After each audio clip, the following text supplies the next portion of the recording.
What's going on, Rebellion? I'm here to talk to you about some more Marvel. Um, so we all know the story of how this one became a hero. Um, by a radioactive bite, was he uh, given DNA of super spiders, and through that developed superhuman abilities through it, therefore becoming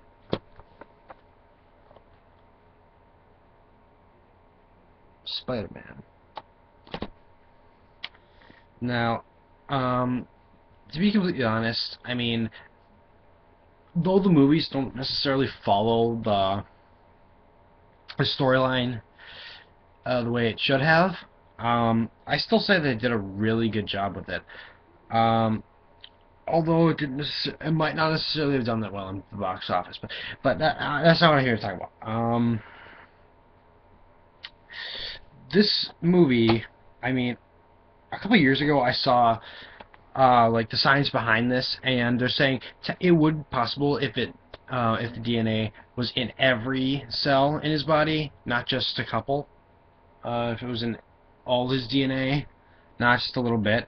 It would have had to mix a lot more to create that, but some say it might be possible with less.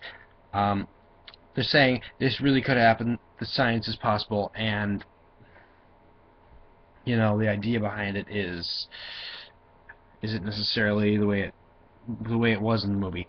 Plus the fact that no, there would not be a webbed thing on your wrist. There would not be a webbed thing on your wrist around there. No, that was total and complete bullcrap. If you wouldn't, a human doesn't have the ability to create fiber from their body, and they certainly do not have the ability to project it. But spiders do, and if needed, the idea from the Amazing Spider-Man works out just fine to that extent, because he acquired the abilities, but he could not sling webs, which I think was a far greater technique than actually having him be able to do it without like the web slingers. Um, but I mean,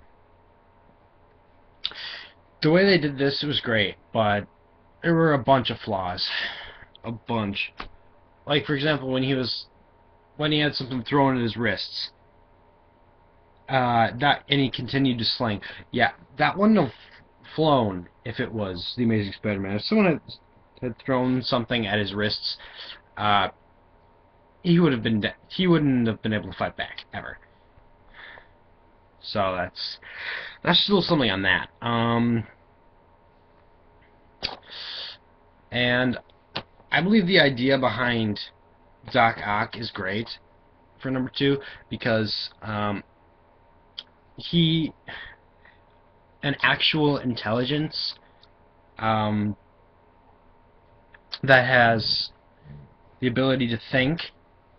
It's impervious to heat and magnetism, and he can maintain control.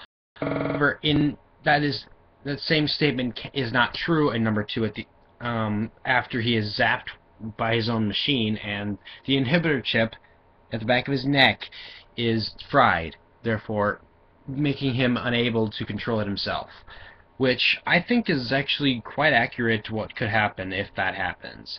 I mean, getting zapped so much that a chip burst in your behind your neck, I mean, that's quite possible.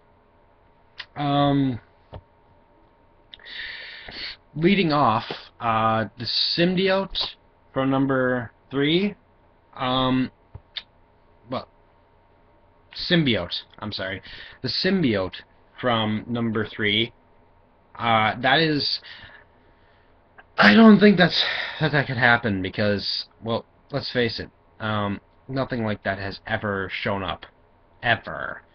I mean, Stan Lee thought of this idea, and he thought it was pretty interesting, so he just did it. But I mean, if this were real life, I mean, would you consider any of this possible? The fact that that stuff could actually happen, the fact that it amplifies the characteristics of the host. Yes, we know parasites do that sometimes in human cells, but not speaking through biological terms. I mean, if something like this on Earth really did exist, besides like bacteria and cells, if it was like in a much larger scale, I mean, I could consider seeing it as a possibility, but I don't really get that it would actually apply to real life because it's just something that must stay in the movies. Um, Also that, and the idea that Harry was still mad at him up until the third movie, that's crap. It would have been like, oh, you killed my father? One swinging him, he's like, are you okay? No, but I'll try to forgive you. I mean, come on, it's like that, it was that easy from the beginning. It's like, he swings at him once he finds out, and then all of a sudden, you okay now? No, but I'll give it a shot.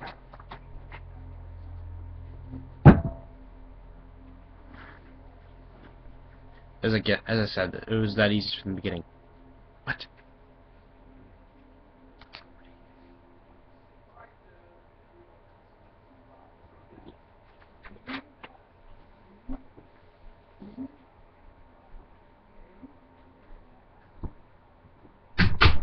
Sorry about that. My dad walked in the room. Um, and last but not least, there's the Sandman. The idea that that one particle of sand went in through his thumb and basically bounced off all of his cells and made him completely made out of sand. That is, I still don't know the science behind that myself. That's still a mystery at this point. But uh, from where I see it now, it's bull. That's all I have to say on that. Um, and then when we start talking the Amazing Spider-Man, like I did before, uh, Reptile or whatever his name, Lizard. There you go. I mean, we all know that every time he injected himself, he grew his arm back, but every time it also fell off. Um, I mean, if taken in the right dose, at the right amount of days, the right time of day, he could have grown his arm back without worrying about the change. But no, Marvel had to do something with it. Um, and I believe that Connors pulled off it quite well. So the idea that we do know that reptiles can regenerate their body parts, but we also know that they shed them as well. So um, that's probably something that Connors did not take into fact when he injected himself. His arm grew back, but then it was an overdose, and eventually it fell off again. So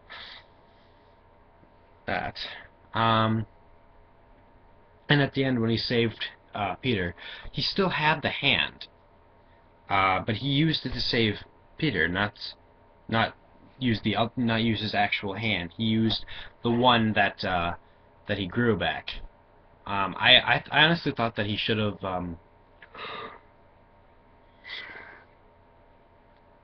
Sorry about that. I thought that he should have used his actual arm and kept the when he grew, and not really used it for much, but he could still have a hand, you know.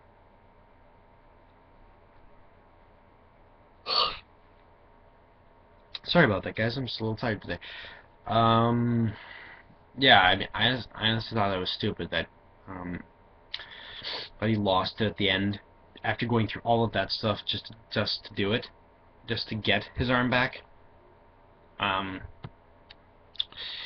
It's funny what people have to traverse through, and yet nothing in return. So, yeah.